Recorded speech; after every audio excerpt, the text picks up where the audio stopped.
And good evening, and here we are again for another grappling segment. Again, whether you've been tuning in or not is, I guess, up to you.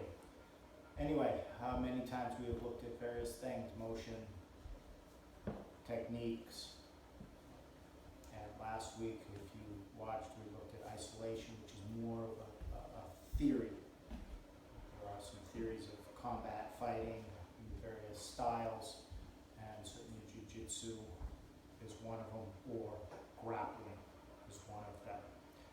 One of the theories I would like to look at tonight is looking at an opponent.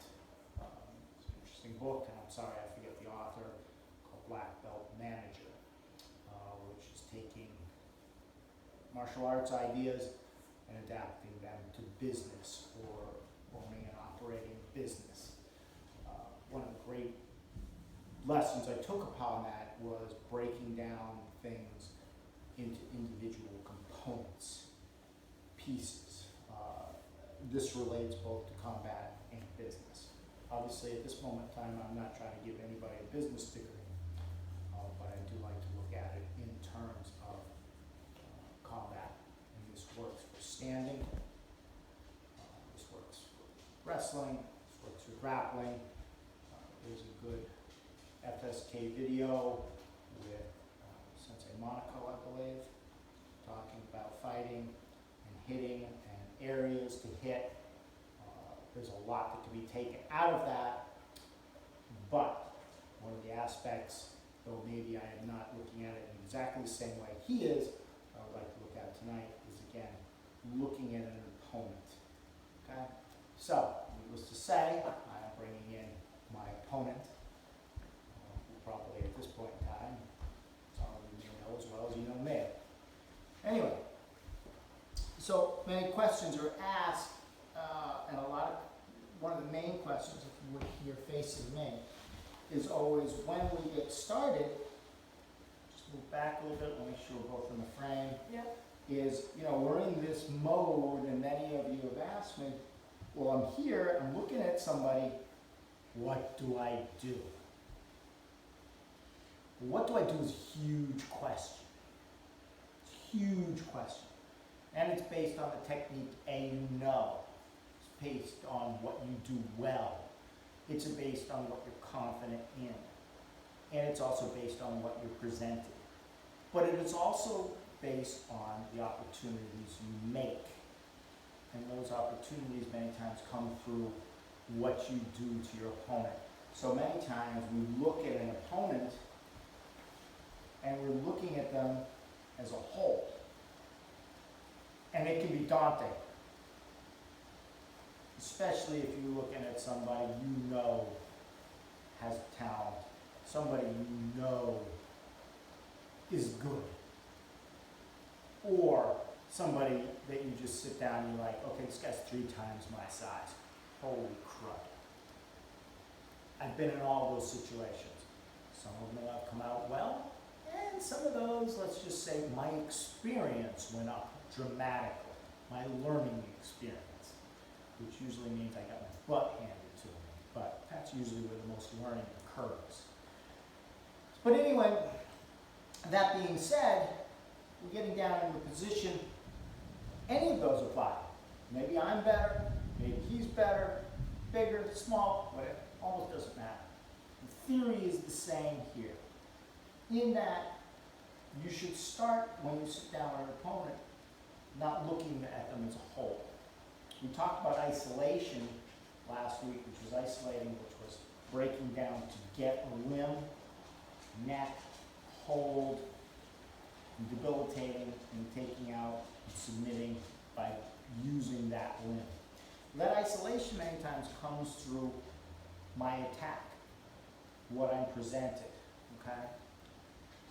But when I look at the whole, like the old adage, the forest for the trees, sometimes I miss the fact that this whole is created of a number of parts. Okay? I have to deal with the whole. I have to deal with the whole opponent. But basically, whether it's stand up or grappling or ground and pound, I have to deal with piece. That's what I have to deal with, the parts. We're doing stand up. Guy's got a good arm up, good defense, I have to deal with that. Guy's got a good kick, I have to deal with that.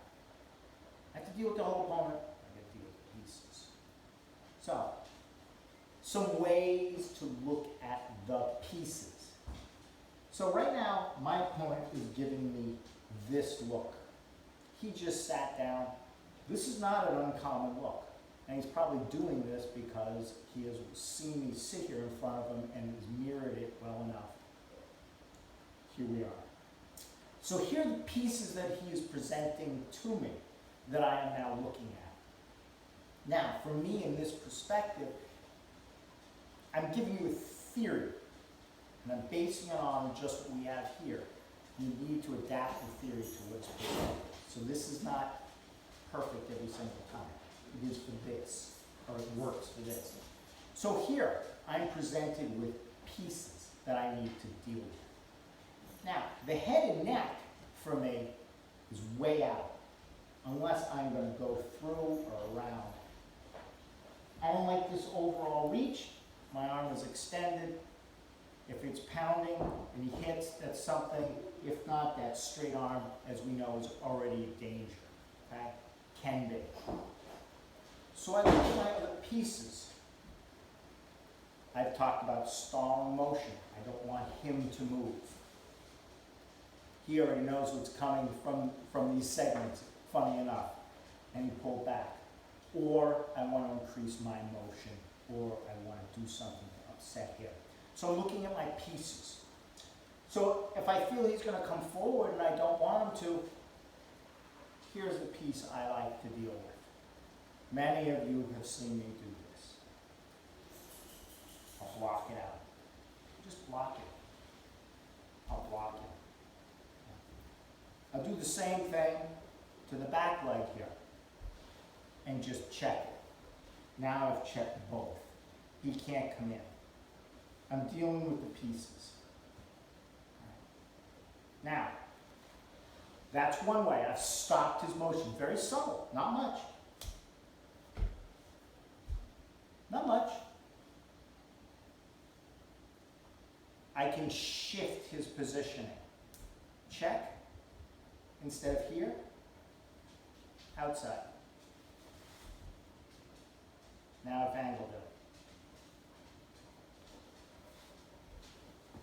Now I come in on him. Okay? Dealing with the pieces.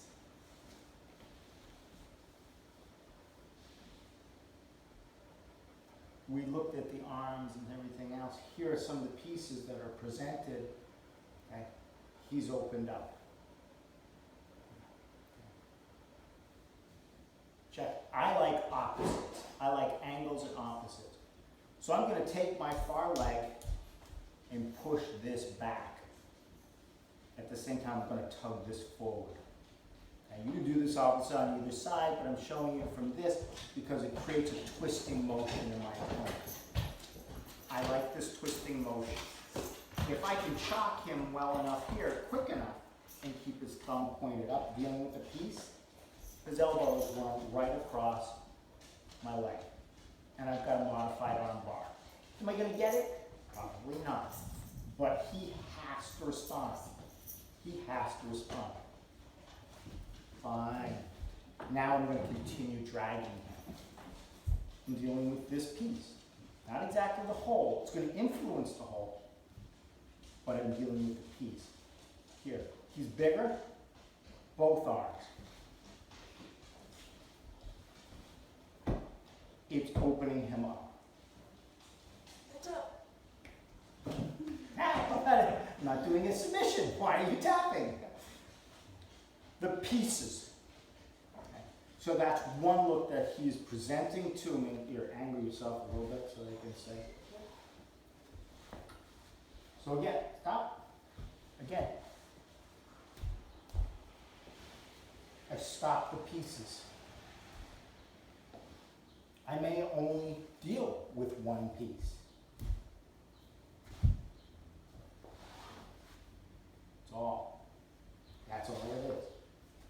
one piece, I buried it to the ground. Its energy has gone straight into the floor.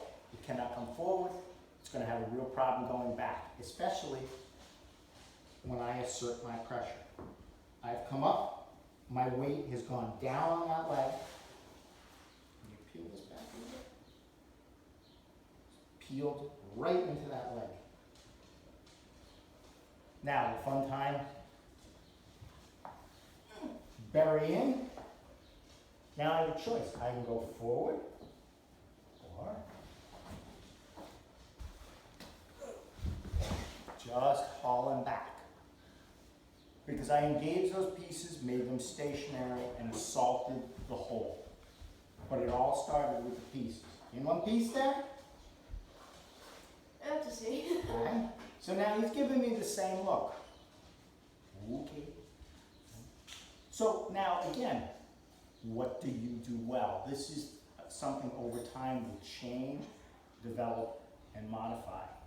And class is where we try these things. So I keep giving the same thing because, well, I'm sort of used to it. Okay. But now, my opponent knows that. Ooh, I don't want to do this anymore. Okay, so maybe I need to try a different piece. Maybe I need to try a different tactic.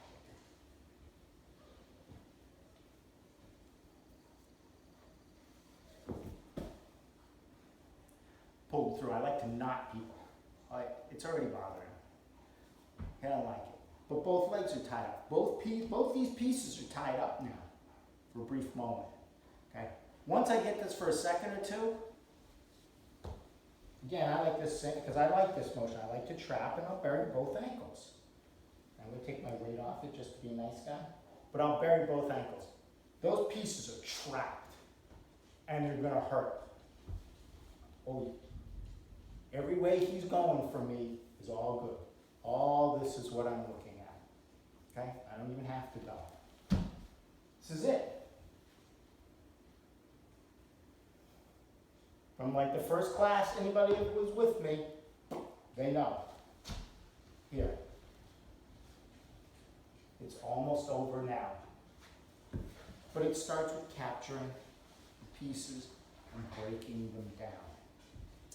Again, it's nice that he's going to give me the same look over and over and over again. Very rarely do you have an opponent who will do this because they're like, oh crap, that didn't work the first couple times. I'll change it. Do you already do it? Let's see what you present. Oh. Since you offered so nicely, No, I... did not know whereof you spoke. Yeah. So what other position would you like to offer me that you were going to attack or defend? I have no idea. Okay, that's fine. Again, what you do to those pieces comes from what you know and where you're at. I've obviously started from this position. I'm very comfortable here as well. I like this. And again, I'm looking at the pieces and what to do with them. If he does not connect, I'm going to up and through and over and slice. This is going to create tension there, but I'm going to slice. If he connects it, now I have trouble. I can't pull it through, but he's getting close enough into the range that I can adjust where I go for the pieces. Now I can start to control this. Not the neck, but to control like the Muay Thai, plumb, back of the head. So it's not here where he can still posture. It's here where I bury it right into his own knee. It's nice. He's pushing up with this other arm. Okay. Well, just keep your head down so they can see that he's pushing up with this arm to try and disengage this. That's okay. He's using one of the other pieces. But once that arm comes up, it opens up a big gap. Whizzes straight in, blow it right out. So again, by attacking these pieces, his other pieces are going to engage in ways he doesn't want. That's what I'm going to take advantage of.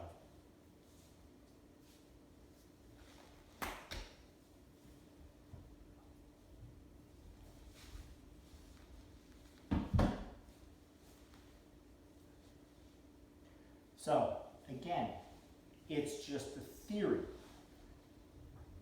The theory has practicality and application.